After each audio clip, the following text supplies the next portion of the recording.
Hello everyone, this is video number 16 out of 21 when it comes to our 21-day lead generation initiative. And we've discussed a lot already. If this is the first video that you're watching in this series, then I'm going to encourage you to go back, start a video one, and because if you're a business owner, that's the best way that you're going to get the most amount of value out of this series, right? So this is for all the business owners out there who are dependent on generating leads for their businesses. It's the oxygen of a business, so you want to ensure that you always generate as many as possible so that you can convert those leads into customers, clients, and sales, right? So we've discussed a lot already. We've talked about, the attention of the customer, why it's so crucial, how you're going to use that to educate the customer, which is pillar number 2, making them understand your value proposition, unique selling points, benefits, which obviously then ties in with the offer, which is making them understand the value of this offer. And this is what we discussed yesterday, is like, how do you really go about crafting that value? You do it with the marketing automation, appealing to the logical side of the brain, emotional side of the brain, doing remarketing, just focusing on really educating the customer. And if they still don't understand the value, then you failed somewhere, right? So we've also mentioned that you could potentially discount your product or service to an extent, if you can afford it, obviously, if your margins are right, and if the numbers, if the numbers make sense. And then today we want to talk about how you can eliminate risk for all your buyers, because that's a really important thing to keep in mind. And the best example I can use is, let's pretend that you have now come up with an idea. So let's just imagine this, right? You're a business owner, and obviously because you're entrepreneurial, opportunities are all around you. So for a second, let's pretend that you come up with an idea and you want a partner, John, for example. So if you had to approach John and say, hey, John, listen, I've got this business idea. Are you keen to do it with me? John's going to be like, sweet, but what do I have to do?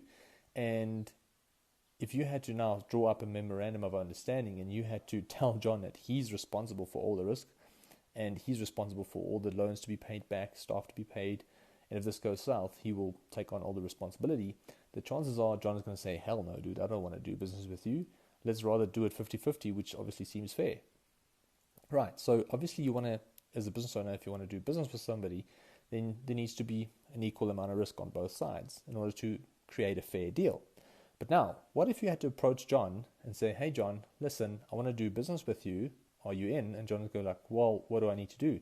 And if you had to craft this memorandum of understanding, it would say something like, what if, actually, I want to ask, what if it said, you taking on all the risk and John doesn't have to stress about a thing?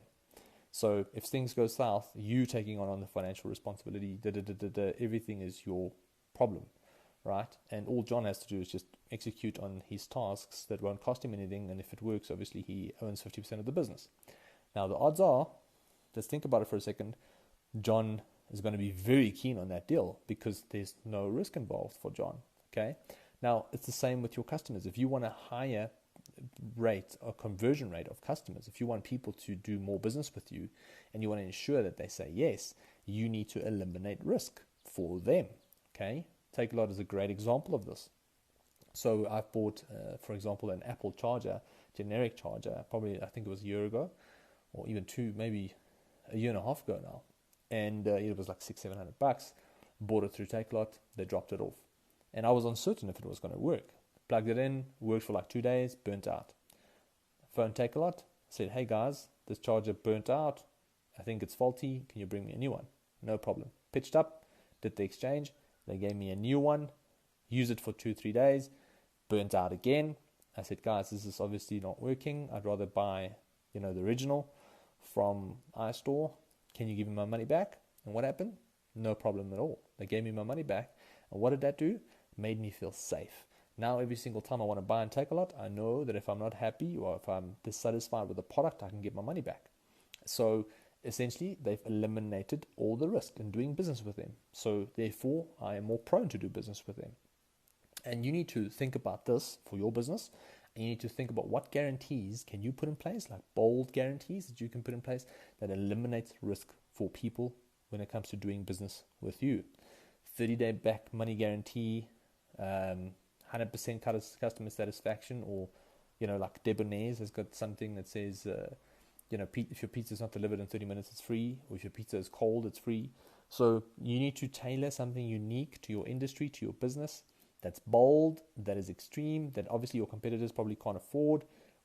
And if you be able to do that, then you are going to increase the conversion rate of doing business with people, or you're going to increase the conversion rate of your leads to customers. It needs to be something practical. You don't need to put your own business at risk, obviously. So you need to find something that's practical, but it needs to be something that your competitors are probably not doing, because they don't have empathy for the customer like you do.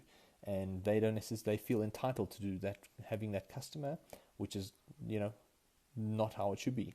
It's about understanding the customer's fears and pain points, and 9 out of 10 times, maybe they've been burnt by somebody before, maybe you wasted their money before somehow in the same industry or the same business model or same service or product. So they need some guarantees in order to ensure that their money is safe and their investment is safe. And I think that's where you come in with your bold guarantees. And that is the second part of really creating an attractive offer. Is we've talked about the value, we've talked about the price and the guarantees. Now it's up to you to go and use what we've said and tailor your own offer and then present it to your audience. Right, so tomorrow we'll talk about video number 17 and we'll go on. There's about 4 more videos left. I hope you've been enjoying this series. But yeah, all the best from my side and have a great day.